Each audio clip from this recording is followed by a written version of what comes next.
Shalom, this is Levi Shore. Welcome back to Speaking of Torah. We got Rabbi Mordecai Darvish of the Gates of Mordecai. We got a big one for you today. We're discussing it all. Why are we here? Why are we here on this earth? What are we supposed to be doing? What's the meaning of life? Why do we need Mashiach? What's so important about everything?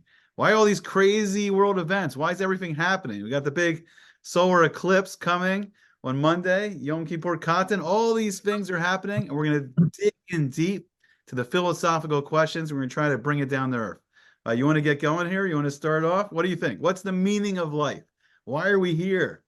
Why does Shem? Yeah, I think we're too busy like worrying about the story within the story within the story.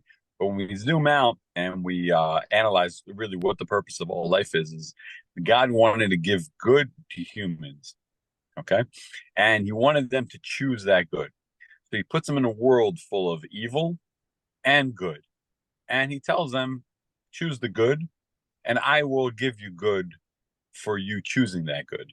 Hmm. Okay. But it's full of challenges and tests.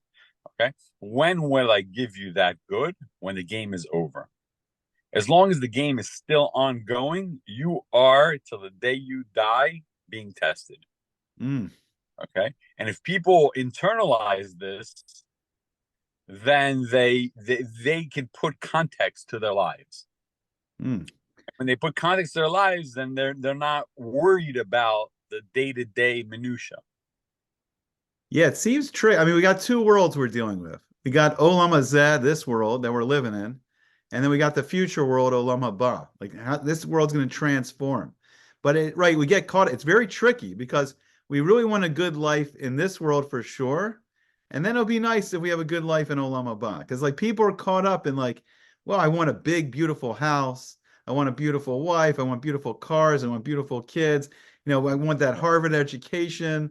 I want it all in this world, Right. but it's tricky, right? So what do you say? Like, Yeah, they want it in this world because they don't see the end goal. They don't see the purpose of reality. So they want to enjoy now. And we know where that source of enjoyment comes from. It's the snake, and the snake told Adam and Eve, right, Adam and Chava, that you will be like gods. God doesn't want any competition. So if you eat from the tree of knowledge of good and evil, then you will be like gods, knowing good and evil. And we all have something in us that wants to be like God. We're godly souls, right? We have something that's pushing us from the holy side, and that's the godly soul part. And we have something that's pushing us from the unholy side, from the Satan, right? The evil side that's pushing us to not be holy, but do it in a godly manner. What is that godly manner? That godly manner is the ability to acquire knowledge, and knowledge is power. And if you are your own source of power, then you are your own God. And that's what the Satan wants us to worship ourselves, to worship yeah, the evil inclination in us. yeah. I mean, that was right. That was the ultimate seduction. Like, I think, like deep down, people like they want to be beautiful, they want to be famous, they want to be wealthy, they want to be strong, right? Right. That's the ultimate temptation, the ultimate seduction to be a god, to be like Hashem. But that's not right. It's not really the main purpose, right? That's like the false It's not. path, right? That's not the purpose, right? Right. Because that's why do they want that? They want to acquire things. We're all like animals in this world, if we break it down, right? So our bodies are like animalistic. So what does an animal want to do? It wants to procreate, right? Because it has fun doing that. It wants to eat because it has fun doing that. It wants to sleep. It wants to enjoy, the physical aspects of this world, right? And so, but we're imbued with a mind, with a soul, and that soul figures out how to get those things in the most efficient manner. Okay. And so we want to acquire knowledge because we think the more knowledge we have, the more we can acquire those resources that will allow us to pursue those pleasures. Right. Because if I have all the money in the world, then I can have access to all the pleasures in the world. Yeah. Right. And so the worship of acquiring that knowledge, right? Insider trading, right? What are they have knowledge that nobody else has, right? Mm. How am I going to acquire the things that'll help me get the pleasures that I want, right? And people think that that's the goal of life, right? Because they don't see the bigger picture of it, So they get down to the little minutia. And what that causes is because there's finite amount of resources, it causes humans to fight over those resources Yeah. and trick each other and how to get them and lie and cheat and steal and ruin relationships between each other instead of working together, right? To enjoy what is in creation. We work against each other, right? Because we're feeding into that humanistic aspect of things. So we fight over land, we fight over resources, we fight over ideologies, we fight over everything that could possibly, you can even fathom. And really it's because we don't zoom out and see the whole picture and the context. And all those things in the physical world are just means to acquire the godly knowledge that will earn us the everlasting reward after this world. Yeah. No, that's great. I mean, it's made because really, right, really, Adam and Chava, Adam and Eve, they were really given two choices. On one side, you have the Sitra Kedusha, the side of holiness. How do you tap into the positive life force, the spiritual energy? It's the Eitz Chaim, it's the tree of life, it's the Torah path, learning Torah, doing the mitzvahs. And the other side is really like the Greco-Roman view of the world, the Western world, the Eitz Das Tovara, the knowledge of good and evil, right? You can acquire knowledge, science. You can acquire knowledge. You can split an atom, blow up a city. You can be, powerful. But that could be good or bad. It can, you could use it for good or bad. It's mixed. But then there's the path. That's the Sitra Achra, the other side, right? The Satan, the temptation of, all the pleasures of this world. But there's a higher pleasure. There's a higher, like Rav Noach Weinberg, he always talked about it. I don't know if I fully understand it. We talk about the five levels of pleasure. Like what you're saying, the lowest pleasure is all the physical pleasures in this world. But the highest, what he had is number one, is like an intimate relationship with Hashem, with this infinite being, speaking face to face like Moshe Rabbeinu with this infinite being. That's the ultimate knowledge. That's the knowledge about everything. You're talking to the creator himself of, how everything was created, how it works, why we're here, what we're doing, leading us, to this better world. There's better pleasures. If this world is so much amazing things, then the ultimate fulfillment of this world in Olam Haba is beyond our pleasure, beyond our understanding right now. Our idea of pleasure is limited. It's limited right now. I think that's the crux of the issue is this world a means to an end or is it an end in itself? And the Yeah, people who think it's an end in itself are the ones fighting for all the resources. yeah, And the people who understand that it's a means to an end don't really care about the resources and use them properly. Okay, and in which case, like we say of Asav that he says, "Eat and drink, for tomorrow we die. yeah. Enjoy yourself, because death is death, and that's it. It's over. The game's over." And we said, "No, no, no, no, no, no, no. You don't understand. There's a continuation, and you want to be part of that continuation on the good side. You don't want to be part of the continuation on the bad side." And no, I mean, right, I have fantasies sometimes like, wow, wouldn't it be nice like to if I had my own beautiful mansion, if these estates, and I had all this land, I had like rivers running through my property, and I could plant like orchards, and I could plant crops, and I can raise animals, and I wouldn't have to worry about whatever was going on in the outside world because everything would be self-contained. Like, wouldn't that be like so incredible? But what's interesting is like a lot of people lose the idea that like Hashem originally he created like this infinite being created a garden on earth. And it's even more incredible than well, that. Because it says there's a river that flows well, out of Eden. Yeah, okay, okay. next question: if you had all those things, if I just plopped $500 million in your bank account and gave you all the goodness this world has to offer, house, cars, everything's paid off for, what would you do with your time exactly? That's the great question. Like, right, we like what would we really do? What would you do? I mean, the world is consumed with spending their time to either get those resources or enjoy those resources. So, what would you do with those resources? Yeah. So I was going somewhere. Just follow me for a second here. Follow me for a second. So it's interesting. It says like Hashem created a garden, and he said a river flowed out of Eden. Now, what does the word Eden mean? It means pleasure, delight. a river flowed out of this place called Delight and then into the garden. And that's like I've heard you talk about this a lot, like the Ramchal, Rabbi was it Moshe Chaim Luzzatto in Mesilas Yesharim. He talks about what's the reason of life. Hashem wants to give us the ultimate good. He wants to give us life in Olam Haba, the infinite life, not the finite life of 120 years, the infinite. If life in this world can be so great, Hashem's full vision of what life really be, and we can earn our place there. But we have to feel like we earn it. If we don't work hard and earn it, we don't feel like it's ours. Someone can give us, like we were talking about the mansion. Someone could just give me a mansion and the cars and this vast estate, and I wouldn't appreciate it. But if I had to No, work, what do you mean you wouldn't appreciate it? I Of would course you like would it. appreciate it. I would, but I wouldn't feel like I earned it. But if I Who worked for cares? 50, but if I worked for 50, 60 years, working every day, dreaming about this like dream house, this dream estate, and I worked 60 years every day, took off for Shabbos, but I worked every day, and then I finally, after 60 years, bought it, it would mean so much more to me. And I would feel like this is mine. I earned this. This is my reward. I earned it. It feels better. It feels much better. Yeah, but what would you do after you got it? What were you doing with it? All right, so this is the debate we were If you having spent before. your time acquiring it, what are you going to do after you get it? So this is the debate we were having before. I mean, I was saying that the Ramban, in his introduction to Sefer Shmos, he's saying, what's really Geula? What's really the revelation? Like, we're about into Rosh Chodesh Nisan. We're heading into Pesach, the Passover. But what's the whole process?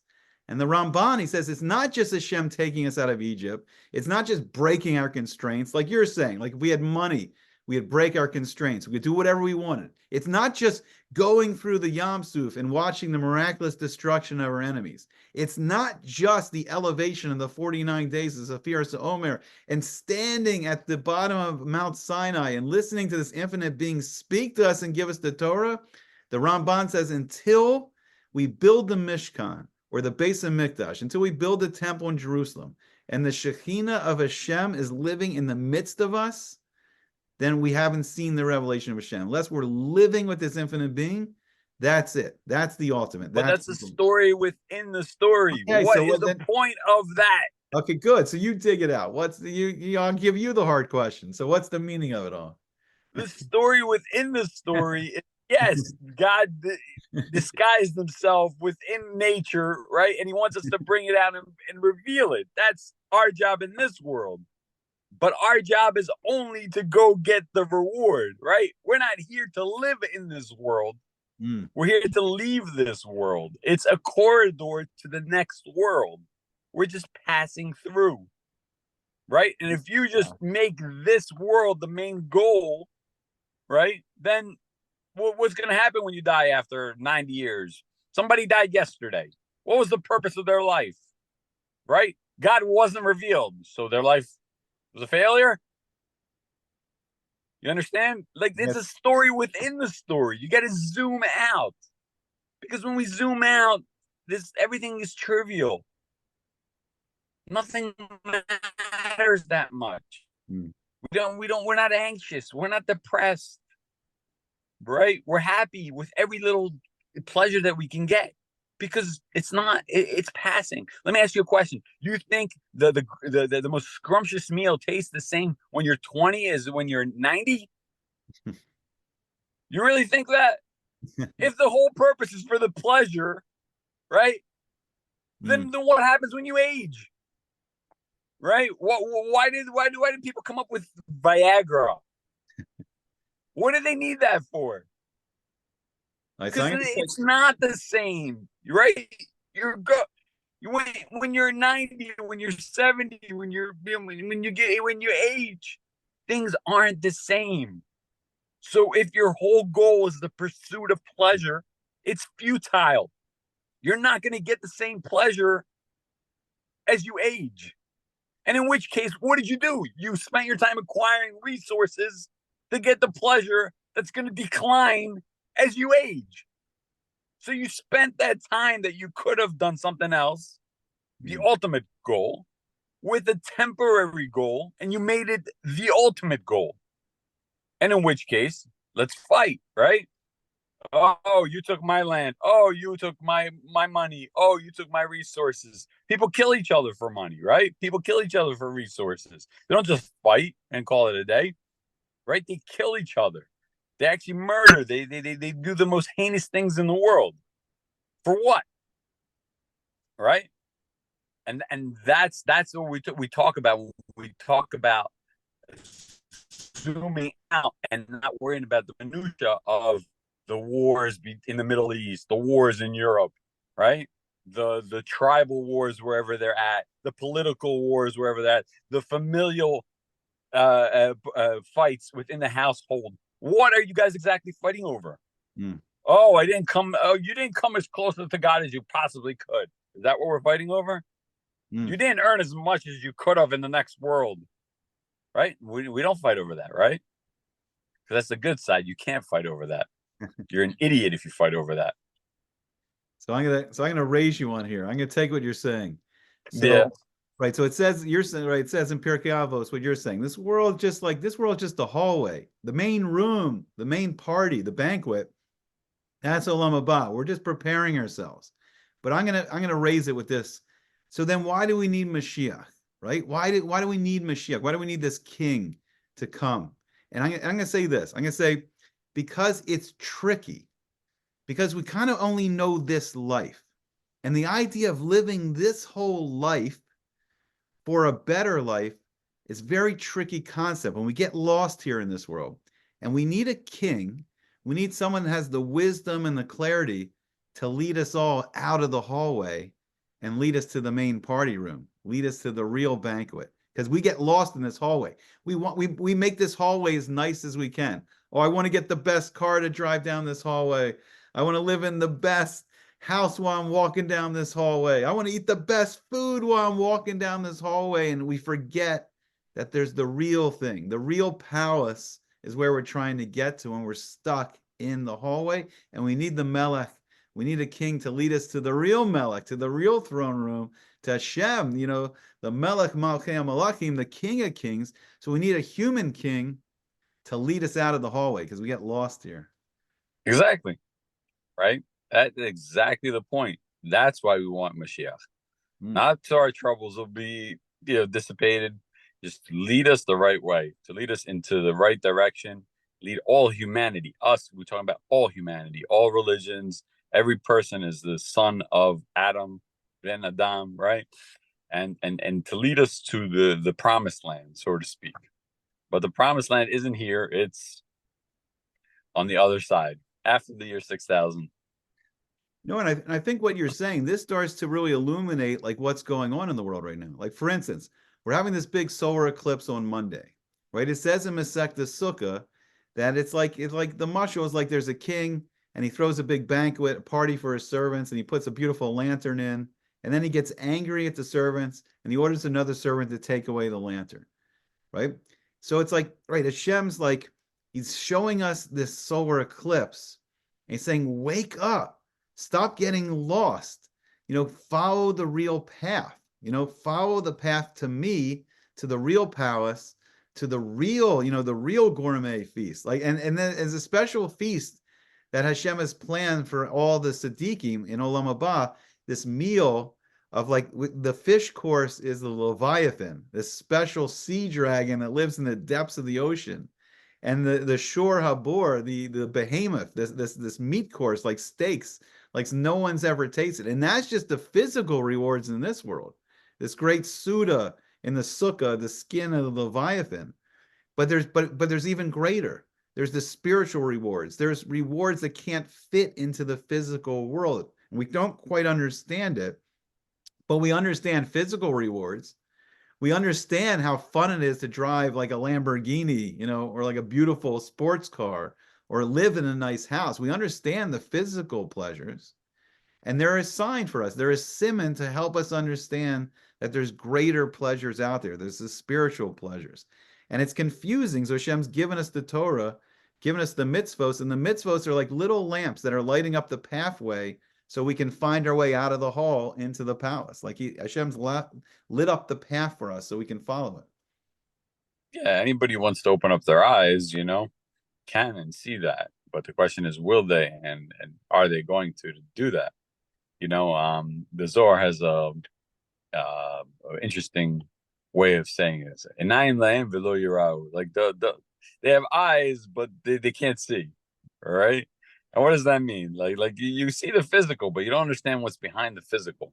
And anybody who doesn't believe yet that there's a spiritual world, or really has to just study the metaphysics of things, right? And when you see that every bit of matter is made up of atoms, and those atoms are even smaller particles, quarks, and everything's like just energy, and you just look at the physical, and you look at the physical world, and you just contemplate that and try to make assessments because of that, then you're totally lost, right? You're totally lost and consumed by the physics of it, and you're going to be wrong.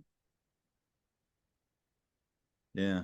No, I mean, I'm not the first person to say this. There's been millions of people to say this, but we wake up in the morning, especially if we wake up and we daven nates, we see this beautiful sunrise, and it's like a masterpiece painting. All these beautiful colors, and Hashem saying, "Wake up! I create this beautiful day for you. I want you to enjoy it."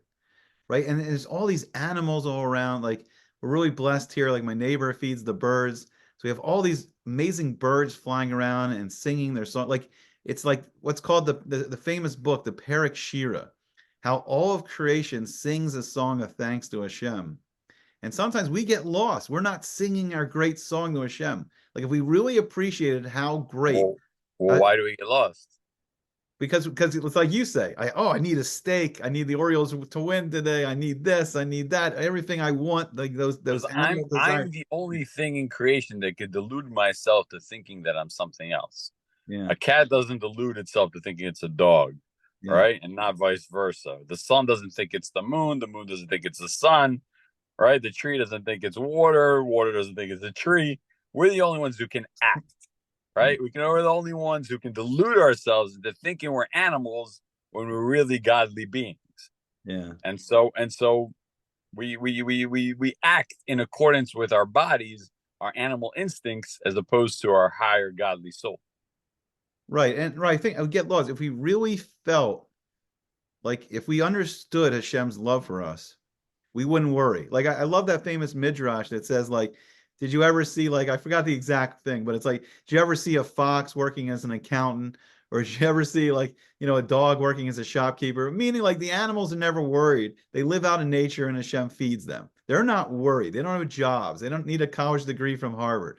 But we get so stressed out about paying the bills and where I'm going to live next and what's going to happen, and where's my wife, where's this, where's that. We get lost in all that, and we forget that there's this infinite being. There's the Melech HaOlam. There's a king of the universe that's creating every day special for all of us, creating a beautiful world for all of us, gave us the Torah and the mitzvos to illuminate our path, gave us this great wisdom to understand life fully and live it to the best, and then earn the ultimate reward. Earn the ultimate reward of life in Olam Haba. But it's confusing because all we really see is Olam Hazeh. All we really see is this world. Sometimes it's hard to think, like, I'm doing all this for, to build this future world. It's a tough concept sometimes. It's the hardest concept, but it's the only concept, right? We're led by the Satan. This world is a satanic world, right? It sounds weird. It's like, what do you mean? It could be secular and not satanic, not religious, but it can't. There's only two sides. There's a side Yeah. of light and a side of darkness. There's no in the middle, right? And we're seeing that play out right now. You know what I mean? Yeah. With the crazy agendas that are coming through the pike, and people are just all over the place. They have no guide, right? No one's really. I asked a group of kids. I'm like, who's your role model? They don't have any. They don't have any. They don't look up to their parents. Mm, People on social media or whatever. They know it's fake, and they don't have any role models. Everybody's doing whatever they want, mm. right? Isha Yashar ben Aviasa. Whatever they see is right in their eyes. That's what they're running after, and the world is lost. That's why you need the Mashiach, the Messiah, to come and show us the proper way. And Yeah. which Mashiach, right? Because people of all sorts of religions have their true one that's supposed to come. Well, listen, let's talk to God. Let's talk to the creator of this chessboard, if you will.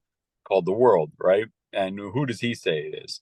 And he says it's from the lineage of David, right? Which is, the Jewish version of the Mashiach, Messiah, Yeah. right? He's the one that's going to do it, and no other versions, right? Because God only spoke to one people.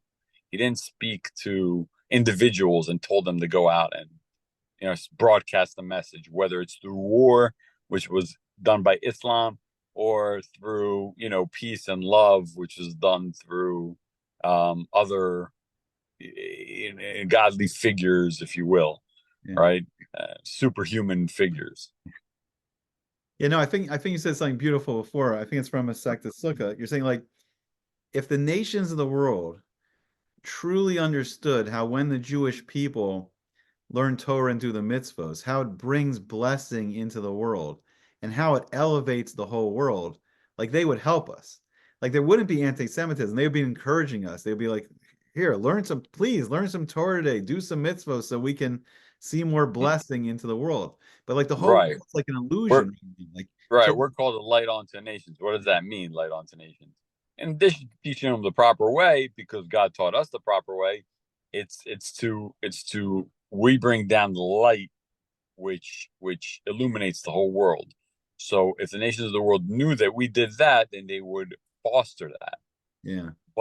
But they don't know, so they fight against that. They know there's something in us, but they don't quite know what it is, and so their animal instincts wants to like just grab it and take it and destroy it and blame us for it. Right. So I'm right. I think in some ways, like all the things that are going on in the world, like the rising anti-Semitism, this war between Iran and Israel, which it seems to be heating up every day. There's soup in the kitchen if you need some soup. Um, and so you gotta see all you just need Torah mitzvos and some hot water and soup in the kitchen, and then everything's fine. Everything's fine. No, but it's like, but like we're not quite doing our job. We're not quite being the light of the nations because, like you were saying before, we got lost in this hallway. We forgot that the Torah is the book of the ultimate wisdom of Hashem. And Hashem needs us to do our job because in order to show how much blessing can come into the world, the Jewish people, we have to do our job again. We have to like really, we have to really know the Torah inside and out. We have to know the wisdom. We have to be doing the mitzvahs. And then when we're doing what we're supposed to, it opens up all the spiritual channels of light. All the bracha, all the blessing comes in the world. And then we see that messianic age. Then we can see like, I mean, literally we can get rid of death, get rid of the Yetzer Hara, get rid of get rid of disease, get rid of all these things, all the suffering of mankind, but everything's blocked up. Like the Sitra Achra, the other side, it blocks that light. On a spiritual level, you have these klipos, like these shells. They darken the light, they darken the flow, they clog up the spiritual flow. And learning the Torah and doing the mitzvahs, they get that spiritual flow going, the shefa, and then the bracha comes down. But unfortunately, when the more we're misled, the more we're not doing our job, the spiritual flow is blocked up, and then we got disease, we got wars, we got death, we got the world we know right now.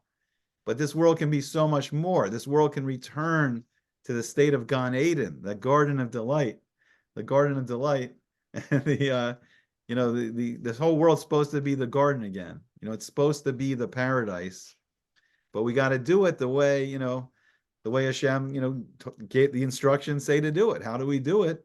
Is the path. There's the path, the Torah and the mitzvahs, and then the teshuva is really us wanting to be close to Hashem. Wanting to have that great relationship again, wanting to have the Beis Hamikdash, wanting to have Hashem's presence in the midst of the world, so people can literally say, that there's God right there. There's the Shekinah right on top of the Arna Kodesh, right on top of the Ark of the Covenant and the Kodesh HaGadoshim and the Holy of the Holies. The world will see. The world will come streaming to Jerusalem, and they'll know there's a God. And kind of right now, we live in like the darkened, concealed world where they don't see God so clearly all the time. The Dark Ages. And we're really, we're in the Enlightenment, but the Enlightenment really is the Dark Ages. The Enlightenment, the atheist Enlightenment, is really the Dark Ages. We got Well, 10 minutes. it's interesting that like the Zohar says that in around the 1800s, the channels of wisdom will open up, Mm. and that's when the Industrial Revolution happened, and everybody's like coming up with new inventions daily, almost hourly, as we're speaking, there's so much wisdom in the world, but it's the knowledge, wisdom of the knowledge of good and evil, Yeah. right? It's the other knowledge of the physical world. But what we have the power to do is bring the knowledge of the metaphysical world, the spiritual world, into humans. And if we learn the proper way and teach the proper way, then that can be manifest. Right. No, I mean, I think right. I think the Torah at its highest level, at the level of Sod, the level of secrets and mysteries and what's called Kabbalah, right? It's really the spiritual science of how the world's created, how the world's run. I mean, it's called the Maisa Bereshis, the Maisa Merkaba. And when you understand the spiritual science, you see how that's the spiritual framework, that's the spiritual circuit board that all the physical science is created out of. And everything that's happening in world events and in the physical sciences is the manifestation of the spiritual science. So a great example is like the solar eclipse. Like, right, I mean, Hashem is sending a simon to the world, simon Ra, we got to wake up. But he wants it to get on the right track, but he's sending messages through the constellations, the Mazalos, the zodiac, and all these messages are constantly coming in the world. And it's a communication between Hashem and us. But through the Torah, if we can understand the messages, then we Right. can do what we're supposed to do and get all that good spiritual flow going, and we can see the world blossom. Like really, I mean, it's interesting. Like, they say like Israel, they planted some trees, but it's still basically desert. The world has not seen the garden that Eretz Yisrael is going to become. It's nowhere near its full potential. I mean, the prophecy in Yechezkel and Ezekiel, there's this great natural spring underneath the Harabayas, underneath the Temple Mount. And the prophecy of Ezekiel says there's going to be a great river that comes out from under the Temple Mount, and the Mount of Olives is going to split. And this river is going to, I think there's going to be one's going to wash the Mediterranean, one's going to wash the Dead Sea. And I think it's Ezekiel 25 if people want to look it up. And it's going to wash through the Dead Sea and it's going to clean out all that salty water.